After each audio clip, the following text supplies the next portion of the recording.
The restaurant was one of those places you dream about.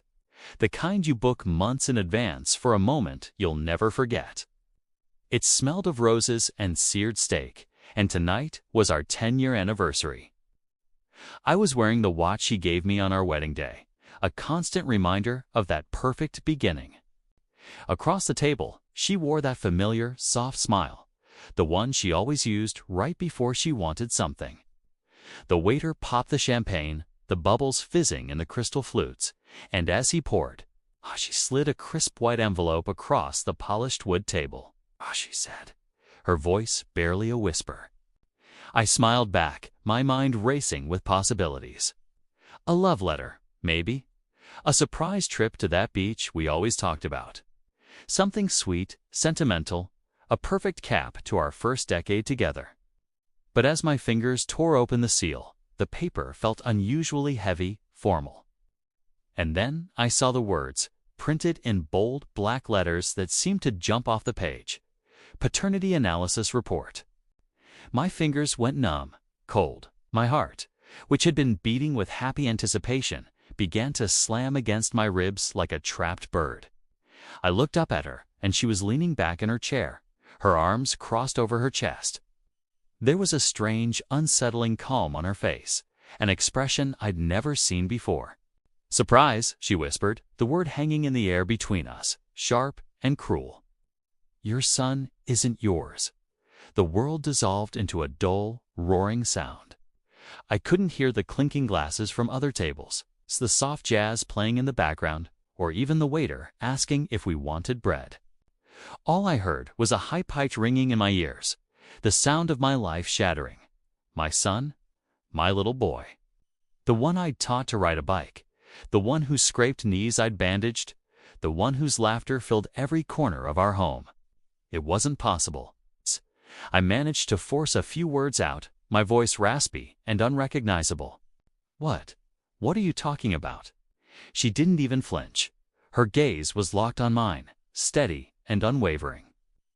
I've been seeing someone else, she said, each word a hammer blow. For a long time, the room started to spin. Over her shoulder, I saw a banner hanging on the wall, a cruel joke from the universe, a decade of love. I swallowed, the lump in my throat feeling like a stone. My whole life, our whole life, was a lie. 10 years of memories, now tainted, poisoned. The next question was the hardest one to ask. The one I didn't want the answer to. Who? For the first time, she hesitated. A flicker of something crossed her face, but it was gone as quickly as it came. Then she smiled. It wasn't the soft, loving smile from moments before. This one was different. It was cold, sharp, and it told me everything I needed to know before she even said a word. It was someone I knew, someone close, someone who'd eaten at my table, laughed at my jokes, been a part of my family. Someone who'd held my son in his arms and called him nephew. Her next words came, and they destroyed whatever little strength I had left.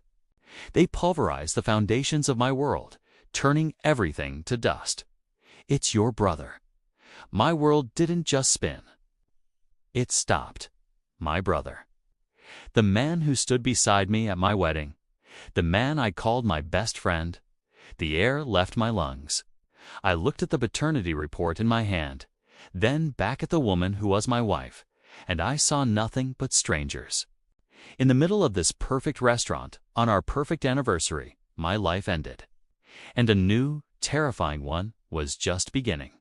What do you do when the two people you trust most in the world betray you in the most unimaginable way?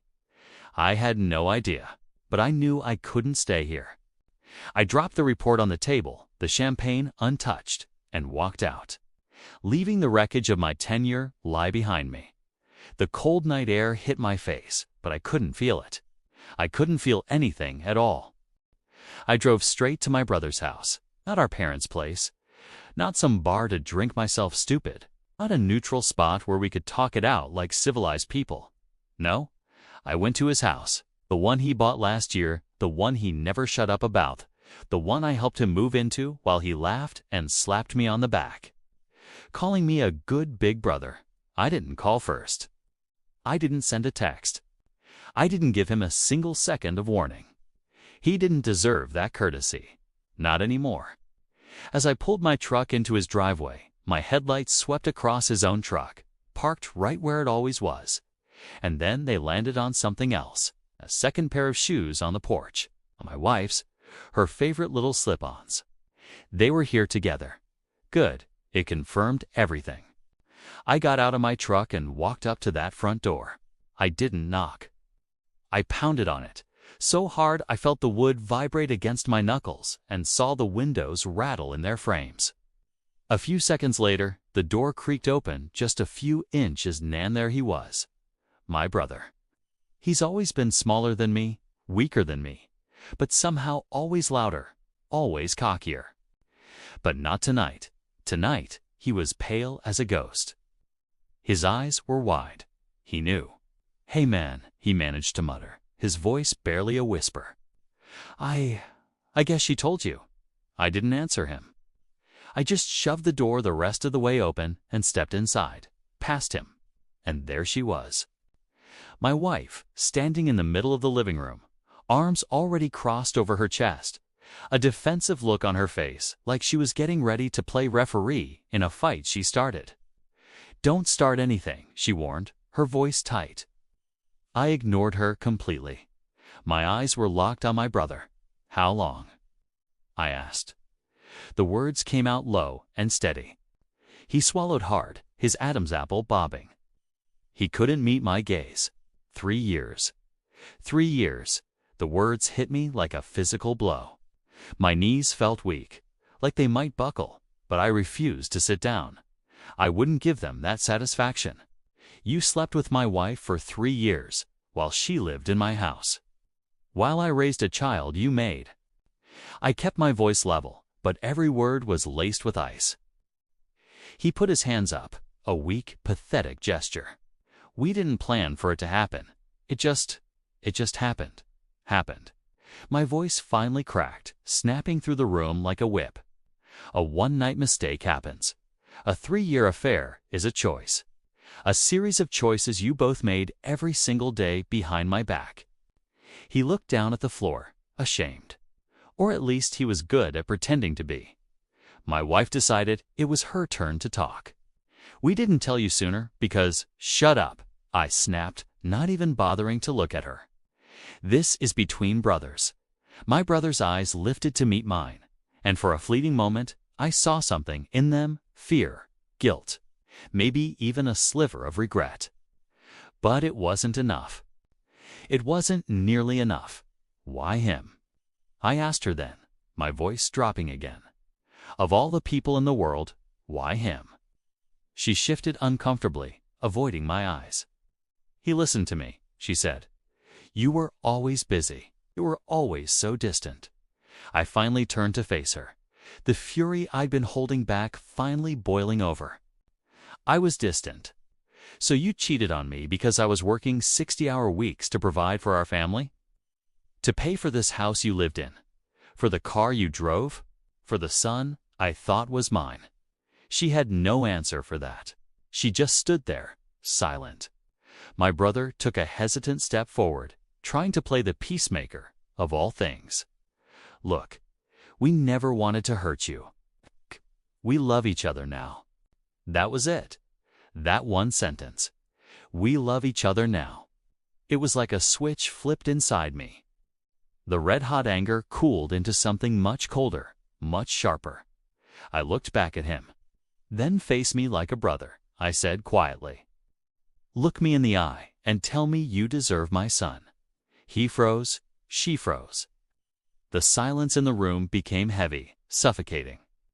I could hear my own heart pounding in my ears. And then he whispered it, the words that sealed his fate. "I think I do." The room went dead quiet. I felt a heat rise through my chest, but it wasn't anger anymore, not betrayal. It was something colder, more dangerous. I took a slow step forward. "Then you'll get the truth tonight," I said, my voice barely above a whisper. "Both of you. They exchanged nervous glances, confusion and fear warring on their faces. "What truth?" she asked, her voice trembling. I didn't answer right away. I slowly reached into my pocket and pulled out my phone. I held it up, letting the screen glow in the dim light of the living room. I hit play. And the room filled with a familiar voice. Hers, a recording. Of her. At the restaurant earlier today, confessing everything. Every sordid detail of the last 3 years. Her face drained of all color. She looked like she'd seen a ghost. My brother's voice cracked. You recorded her." I gave him a cold smile. "Oh, I recorded everything," I said. "Every lie, every admission. And tomorrow, my lawyer gets a copy of all of it." They both looked like the floor had just collapsed beneath them. The reality of what I'd done was starting to sink in. "And as for my son," I whispered, taking another step closer. "You won't take him from me. Not now. Not ever." My wife took a shaky step forward, her hands outstretched as if to plead. "You can't do this," but I cut her off. "Not done," I said, my voice like steel. "Because there's one more truth you both seem to have forgotten in your little love story." They stared at me, their eyes wide with terror, waiting for the final blow. And I gave it to them. "He doesn't know you're his father, but he knows I'm his dad."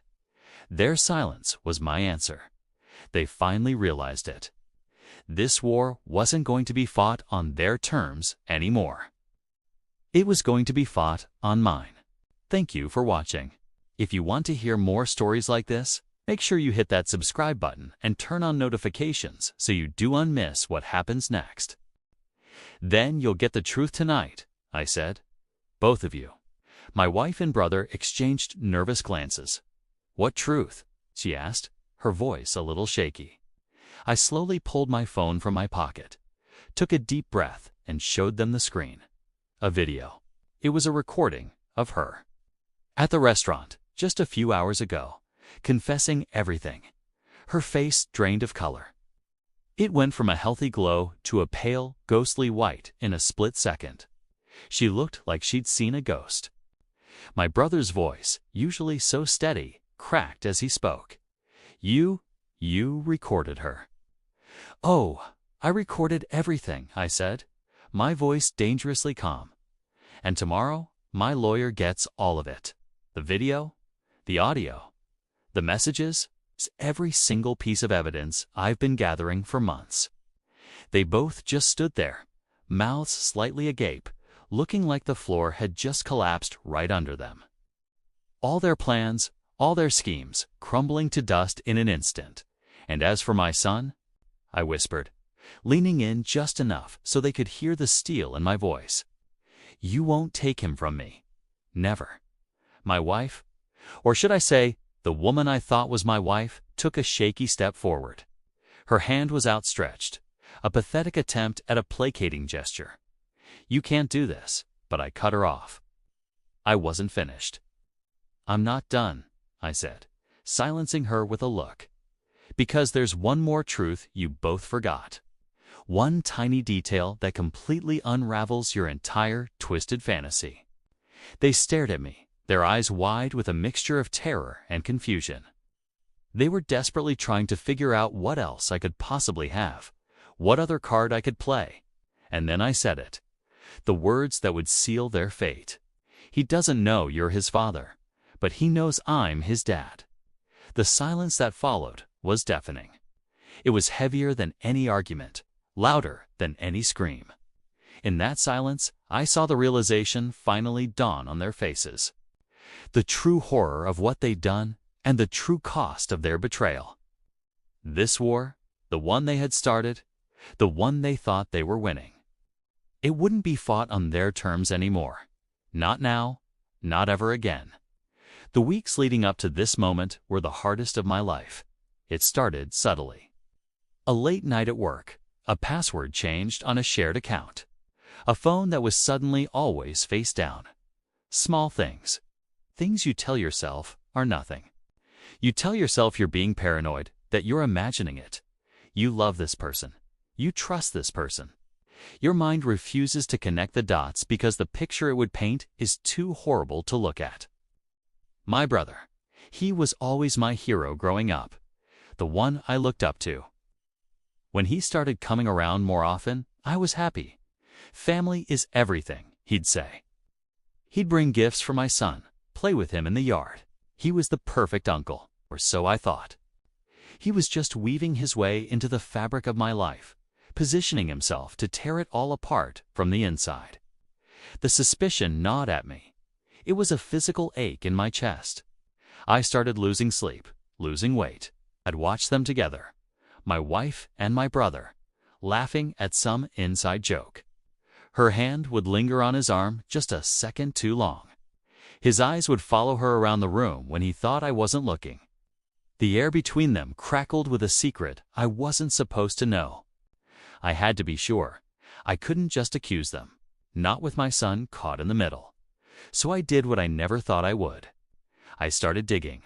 I hired a private investigator, an old friend from my college days, someone I could trust implicitly. The first report he sent back felt like a punch to the gut. Photos them, meeting at a quiet little cafe across town. It could be innocent, I told myself.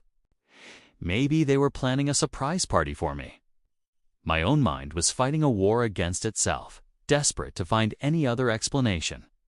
But then came the second report. And the third, more photos. Text message records. It was undeniable. The lies were a tangled web, and I was trapped in the center. Every late night at the office, every weekend trip with the girls, it was all a lie. A carefully constructed world of deceit designed to fool me. The final piece of the puzzle, the one that broke me, was the DNA test. My son. My beautiful, bright, wonderful boy. The investigator had managed to get a sample from my brother. A coffee cup he'd left behind. The results came back. A 99.9% probability. He was the father. My son wasn't mine. The world didn't just collapse, it shattered. It exploded into a million tiny, sharp pieces, and I was left standing in the wreckage. For a week, I was a ghost in my own home. I'd go through the motions, go to work, come home, read my son a bedtime story, my voice thick with unshed tears, trying to memorize the feel of his small hand in mine. Every night, I would look at him sleeping, and my heart would break all over again. He had my brother's eyes. I'd never noticed before. How could I have been so blind? The anger came after the grief. A cold, burning rage that settled deep in my bones. They had taken everything from me. My wife, my brother, my trust, my future. And they were planning to take my son. I found the legal papers she'd been hiding. She was going to file for divorce, claim full custody, and move away with him and my brother. They were going to erase me from my own son's life. That's when I knew I couldn't just fall apart. I had to fight. Not for me, but for him. For the little boy who called me dad. The boy who ran to me when he fell and scraped his knee. The boy whose entire world was built on the foundation of my love. Biology didn't make a father. Love did. Showing up did. Being there through fevers and nightmares and scraped knees, that's what made a father. So I planned. While they were whispering and sneaking around, thinking I was oblivious, I was building my case. I documented everything. Every lie, every meeting. I set up the final confrontation at the restaurant. I knew she couldn't resist the chance to gloat, to tell her best friend how she had me completely fooled. I just made sure my investigator, with a high-quality hidden microphone, was sitting at the next table, and she delivered. She confessed it all. How it started, how they planned to take my son and my money. How they thought I was a pathetic fool who would never figure it out. It was all there. Her own words, her own voice, condemning her. Now, standing in my living room, watching the blood drain from their faces, I didn't feel triumph. I didn't feel joy. I just felt a profound, aching sadness. And a grim sense of resolution. They had underestimated me. They saw me as a husband, a brother, a fool. They forgot that first and foremost, I am a father. And a father will burn down the entire world to protect his child. Their silence was their confession. Their fear was my confirmation. They finally understood. The game was over. I had won. But standing there, I realized we had all lost. My son was the only innocent one in this entire mess. And I would spend the rest of my life making sure he never paid the price for their sins. The war was just beginning, but this first battle was mine, and it was decisive. They knew with absolute certainty that they had messed with the wrong man, and more importantly, the wrong dad. Thanks for listening to my story. If you've ever felt betrayed or lost, know that you have a strength inside you that you might not even recognize yet. Don't forget to like this video and subscribe for more stories. Your support means the world.